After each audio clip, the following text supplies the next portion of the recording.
ماشومان کېنه مشران دلته دې تیرا علاقې کې چې یو درې افغانان اوسېدل څو دانې یو جومات کې اخون خو پېژنئ که اخون دې ته وایي چې هغه علم کړی نه او د علم په نوم باندې د عوامو نه صرف روټېګانې ولواګانې وایي هغې ته اخونه وایي اوس ختم شوي دي پخوا به ډېر زیات اوس علم لږ زیات شو دې تیرا کې یو درې افغانانو یو جومات کې دیرو نو بس کړي نه او بلما سره راغلی هغه هم د ده سره ګپ شوی و د افغانانو سره هغه مو سره په جومات کې دیرو بس دوی ته به روټۍ موټۍ الوا ملوا راتله هغه به مو سره چپه کوله او هغه خپله غریب مونځ هم نه اوس د بیخي انپړ و یو ورځ یو سړي یو خانک راډک کړی الوانه د افغانانو ته یې چې راوړی جومات کې وله ایښی دی هغه سړي ورته ویلي دي چې یاره استادانو ډېرې روټېګانې مو رانه ووالې خو نن یې رانه داسې نه شوې والې کړي وایي نن به د قرآن یو آیت وایي هله به الوا خورئ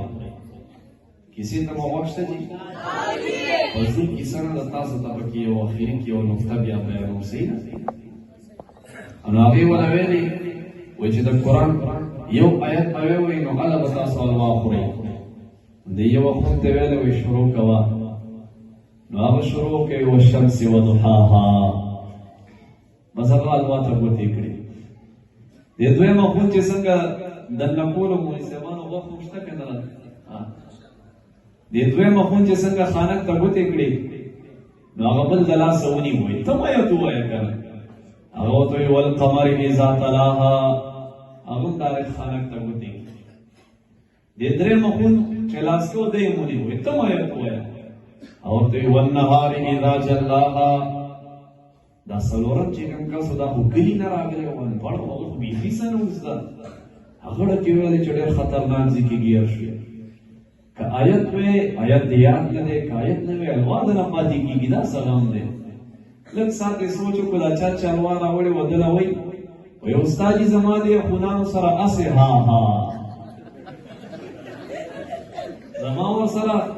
اسې ها ها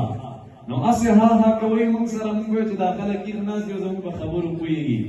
تاسو دومره غلي ناست یې موږ هم ځان سره اوږده کړو محبت سره د ایمان په قوت سره وایي سبحان الله تاسې یې ښکینې الله مو بخښي صحیح ده اخري یو نعت